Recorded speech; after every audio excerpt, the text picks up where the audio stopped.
I'm theciaellis, and welcome to Grandma's Homestead. Yep, I'm back in the kitchen over here at the church, and that's why you hear the refrigerator in the background. Okay, over the Christmas holidays, oh wait, I gotta tell you something first.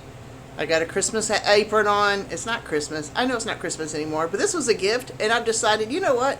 I can wear this anytime I want to, and today I'm going to wear my Christmas apron.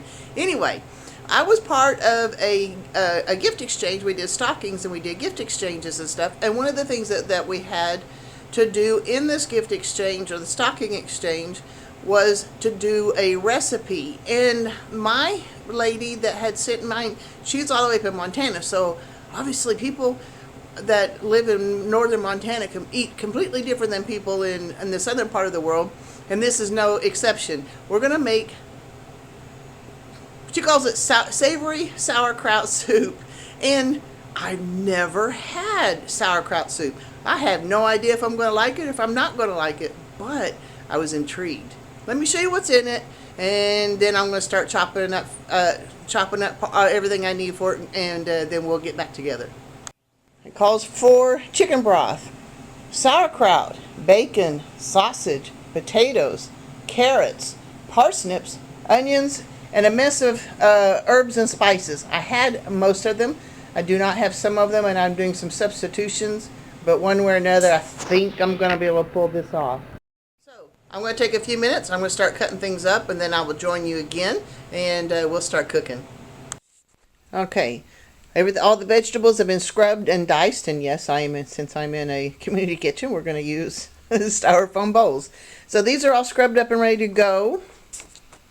I'm not exactly sure why, but it says to do the bacon and cook the sausage separately. I was going to try to do it together, but I'm going to try to follow instructions on this time. We're going to start cooking the bacon down, and this is obviously, because this is a bigger pot, this is when we're going to start adding the vegetables over time too. But until then, I'm going to brown this, and then I will add it in a few minutes. Alright, my bacon is getting done, and it says to add the onions and the garlic now.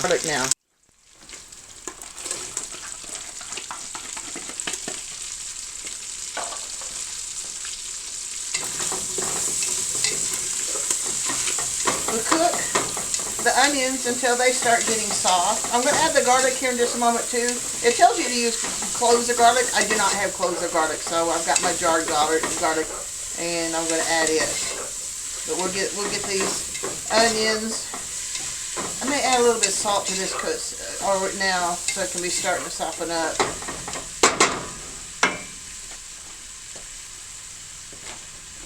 Salt helps onion. It pulls the moisture out of the onions, so like anything else, it pulls moisture out of things and helps them to soften quicker. And it's already looking, oh my gosh, it's smelling good too. Alright, now we'll add our garlic.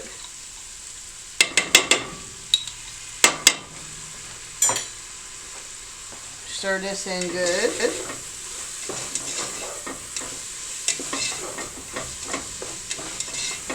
We'll check it here in a little bit.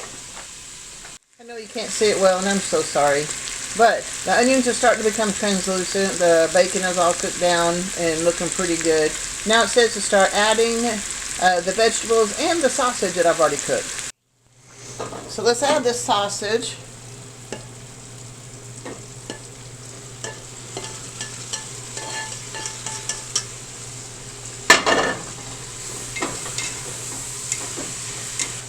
And our potatoes. Carrots, parsnips. Now let's add our broth. It calls for 7 cups. Each of these have 4. This one's already been opened, so we'll just use both of these up.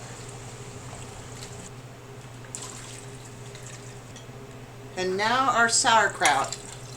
Oops. I guess I need to drain it first. Let's try this again. It calls for 1.5 pounds of sauerkraut.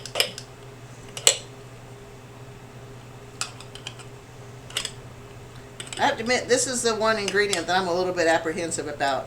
I like fresh sauerkraut, or fermented sauerkraut that's not canned. I don't know about canned stuff. I figure by the time we get this all cooked with all the herbs and spices and stuff in it, it should be pretty good though. Let's stir this up. I thought this pot was going to be big enough. It will be, but it's getting pretty full. And I'll get some, let's get the herbs and stuff in it and let this cook down. Alright, it calls for 2 teaspoons of marjoram. I do not have a marjoram. I've got some poultry in here that has marjoram in it. Pepper. So get that part of it, plenty flavor. Now 1 teaspoon of paprika. It says 2 teaspoons of oregano. So you do you on this one. And 1/4 to 1/2 teaspoon of cumin. Okay, and the instructions say a dash of chili pepper. I'm taking it to mean cayenne. So we're going to do a little bit of cayenne. Maybe. Let's stir this up and let it cook down. If you think about it, you've got root vegetables, bacon, and sausage. All those spices and herbs that I just threw in there, garlic. This smells actually pretty good. Oh, and it's so hearty looking.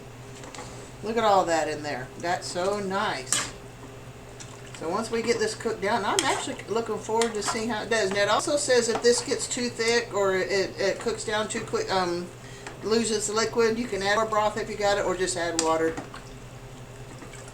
We'll see how it goes. That looks a little bit better now that it was a little bit taller, but we'll cook that down and give it a few minutes and see, and then we'll give it a taste.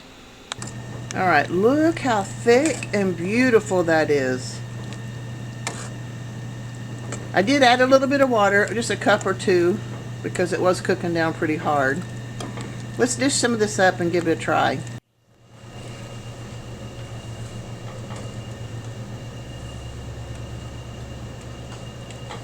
Alright, so we've got potatoes and parsnips, carrots, sausage, bacon, onion, and of course the sauerkraut.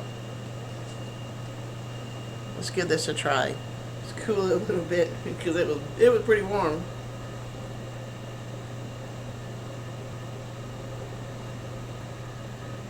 That's actually really good. I never would have thought so. Like I said, I don't know about the sauerkraut part, but actually the sauerkraut is not overpowering at all. You could taste it in there, but the sausage and the potatoes just kind of absorb everything, and it's actually pretty darn nice.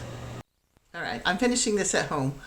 Sometimes you just I love cooking at the church, and I love all the people there at the church, but it gets busy, and I don't get a chance to finish it off. That soup was a hit. I was concerned, obviously sauerkraut is a flavor that some people just don't get into, and I'm one of them kind of. I wouldn't just eat sauerkraut just for the heck of it. I don't put it on my hot dogs or anything like that, but that soup ended up being pretty good, and I had very little of that whole big old pot to take home, even with all they served pizza to the adults and to the children, the kids tonight, and like I said, I do the other meals for the adults. Well, the adults ate pizza and that soup, and so it was good. And so my friend who sent me the stocking, she said that she can't take credit for it, so I won't tell you her name or anything, because she said she got it from another lady at church.